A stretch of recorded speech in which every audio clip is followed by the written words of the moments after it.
안녕하세요 여러분, 이브이스쿨입니다. 네, 제가 오늘 이번 시간에 제가 말씀드릴 내용은, 여러분들 요즘 경기 침체라는 거 혹시 느껴지시긴 하시나요?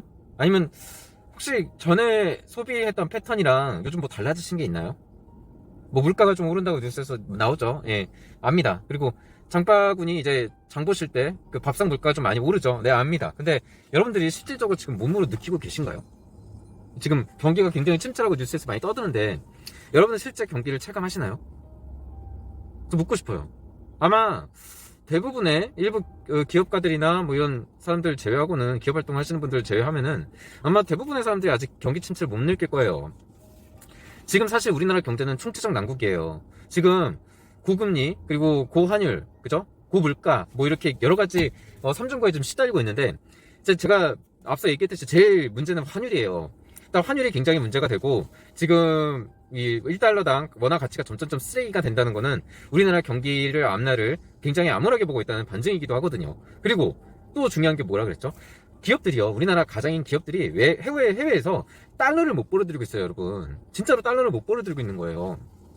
그러니까 돈을 못 벌어들이고 있어요. 아무리 때려 죽여도 밖에서 달러를 벌어들여가지고 우리나라 환율을 안정을 시켜야 되는데, 왜냐면 달러가, 제가 저번에도 지난 시간에도 눈에 얘기했잖아요. 우리나라가 수출로 먹고 사는 나라이기 때문에 해외에서 달러를 벌어오는 길은 사실상 대부분의 우리가 수출해서 그걸로 이제 상품을 팔고 달러를 벌어들여오는 그 길밖에 없어요, 수출. 근데 그 수출이 지금 잼이 걸리고 전체적인 세계 수요가 감소를 하고 경쟁력은 점점 약화되고, 주변의 경쟁력, 그러니까 경쟁자들의 경쟁력, 중국과 일본의 경쟁력, 일본은 엔저로 인한 통화 경쟁력, 그렇죠? 가격 경쟁력. 중국은 기술 경쟁력.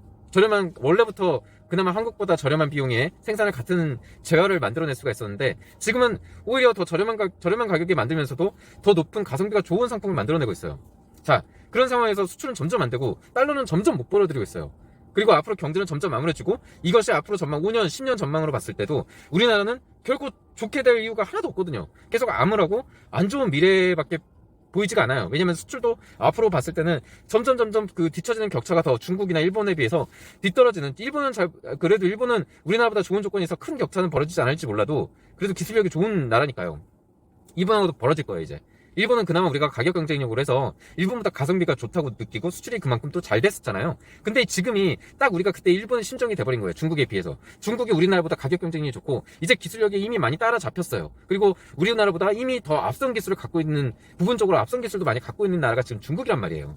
그리고 중국은 그런 식으로 계속 우리나라의 시장을 잠식할 거예요. 반도체든 자동차든요. 계속 그렇게 야금야금 먹어가고 있고, 앞으로, 그리고 미래 세대의 생각, 그런 개념, 이런 것들이, 제가 얘기했잖아요. 지금의 그런 세대가, 물론 지금의 이제 태어나고 혹은 지금의 10대들은 지금 같진 않아. 그러나 우리나라 젊은 세대, 지금의 일꾼들, 같은 나이로 중국하고 비교했을 때 그 나라는 더 헝그리 덩신 우리나라 젊은이보다 더 있고, 성공에 대한 열망이 있는 나라가 중국이에요, 지금. 물론 중국의 미래도 그 후세대들의 점점 어떤 그런 정신이나 이런 것들이 좀 약화는 될 수 있겠죠.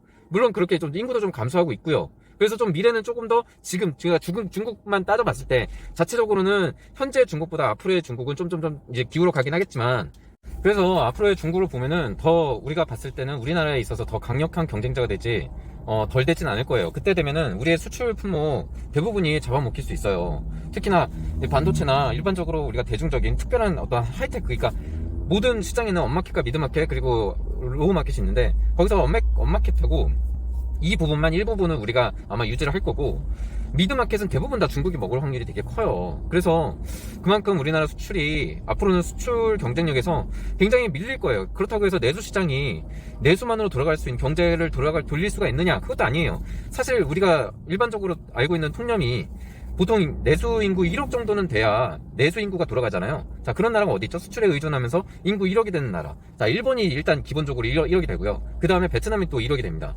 자, 1억 인구가 내수로 되는 나라는 내수로 돌려서 경제가 어느 정도 먹고 살 수가 있는 나라가 돼요. 그런 상황이 되는데, 1억이 안 되는 나라들은 굉장히 어려워질 수밖에 없어요. 특히 이제 5천만 인구, 이제 그리고 앞으로 갈수록 인구가 줄어들어서 한 4천만, 3천만, 이렇게 한 50년, 60년대, 2050년, 60년에 3천만에서 4천만들, 이 우리나라의 인구 구조상 우리나라가 수출로 먹고 살고 수출을 더 잘 되고 계속적으로 이제 점점 성장하는 그런 추세로 가지 않는 한은 이 국가가 발전을 하기가 굉장히 어려워요. 그래서 제가 볼 때는 앞으로 어떤 수출 경쟁력이나 이런 부분이 굉장히 어려워질 수밖에 없고, 그로 인해서 그것만으로 거의 99%를 수출로 먹고 사는 나라가 그게 안 된다면은 이제 앞으로의 미래는 바로 이제 암울한 미래로 직결될 수밖에 없는 구조가 되죠.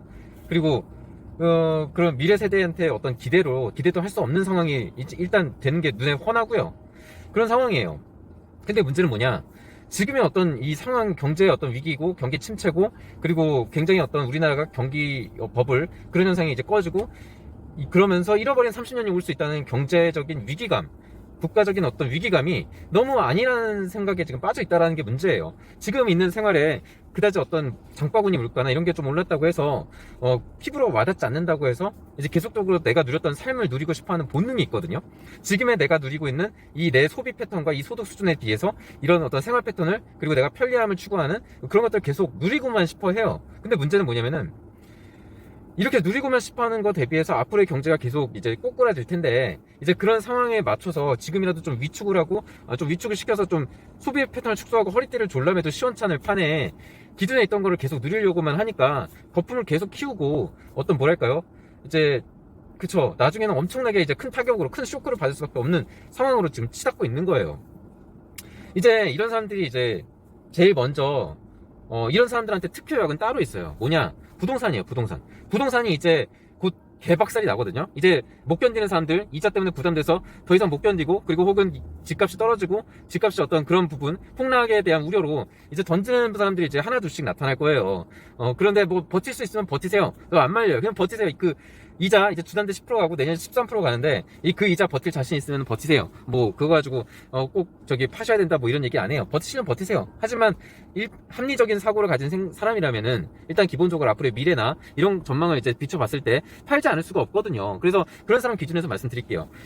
팔게 되면은 이제 하나 둘씩 금매나 급매로 이제 자꾸 이제 나오기 시작합니다. 이제 주담대 이제 자이언트 스텝 또 하고, 우리나라 빅스텝이든 자이언트 스텝 하고 나서 금리 인상이 계속 올라가다 보면은 이제는 정말 집을 내놓지 않을 수가 없을 정도로 굉장히 많이 이제 금리에 대한 부담감이 이제 몸으로 확 와닿는 거예요. 지금은 모르죠. 지금은 잘 모를 거예요. 근데 이제 한 1년 지나고, 이제 6개월 지나고 1년 지나고 내년 상반기만 돼도 확 와닿아가지고, 예? 집을 어떻게든 처분하려고 할 겁니다. 제가 얘기했잖아요. 예? 내 집 10억짜리를 5억 대출 받고 내 돈 5억으로 샀더니 집값이 4억이 3억이 돼버리면은 그 심정이 어떻겠어요. 나머지 인생을 전부 5억 빚 갚는 데 써야 되는데, 예? 그게 얼마나겠죠 그때? 5억 빚의 가치만 주담대 10%로 따졌을 때 22억 8천만 원인가 그렇잖아요. 그리고 지금 5억의 미래 가치만 따져도 한 33억 34억 정도는 될걸요. 그 정도의 가치를, 그 정도의 가치를 그 2, 3억 대는, 예? 5년이 될지 그 안이 될지 잘 모르겠지만 어쨌든 그 2, 3억, 3, 4억의 가치가 될 그 집을, 예? 그 집을 10억에 샀다가 개피를 본다니까요. 여러분들 사실 그렇잖아요. 미래에 솔직히 한 20억, 30억 정도의 가치가 있다고 생각하고 10억 주고 산 거 아니에요. 2, 30년 후에. 그거 안 된다니까요. 이제 자산증식 개념이 아니라니까요. 이제 정신 차리세요, 제발. 지금 정신 차려도 사실 많이 늦었어요. 지금 뭐 버티실 분은 답이 없는 분이에요. 그냥 버티세요. 버티세요. 제발 버티세요. 제발 버티시고 나중에 몰래 팔지나 마세요. 제발. 예. 제발 버티시고 끝까지 꼭 그 집에서 재밌게, 즐겁게, 행복하게 잘 사시길 바래요. 예? 전 진심으로 그렇게 말하고요. 그리고 그 집이 사실은 자산 증식의 개념이 안 된다는 얘기예요. 제 말은 자산 증식의 개념이 아니라 진짜 이제는 시대가 바뀌었다라는 거예요. 여러분들의 과거 그 데이터 자체로 앞으로도 그럴 것이다라는 확신은 대체 어디서 나오는 거죠? 예? 대체 어디서 그런 데이터가 나오는 거예요? 여러분, 제가 얘기했지만 부동산이라서 그렇게 오른 게 아니에요. 여러분들 부모 세대나 나이 드신 여러분 세대, 나이 50대, 60대, 70대 이런 분들의 여러분 세대에서 여러분들이 돈을 벌거나 여러분들의 부모님이 돈을 벌 수 있는 세대였기 때문에, 그런 시대였기 때문에, 그런 발전하는 시대에서 돈을 벌 수 있는 생산 가능한 인구였기 때문에 그 정도의 어떤 찬스를 잡을 수 있었던 거지, 그게 아니고 부동산이기 때문에 그런 게 아니란 말이에요. 그래서 제가 얘기하는 게 그거예요. 부동산이기 때문에 아니에요. 절대로 아니에요. 부동산이기 때문에 그런 게 아니라, 부동산이기 전에 여러분 그 시대, 그 타이밍, 그때의 타이밍이 경제가 마구마구 성장하고 달러를 마구마구 벌어들이면서 경제가 굉장히 살찌워지고 부강하게 발전할 수 있었던 시기였기 때문에, 그죠?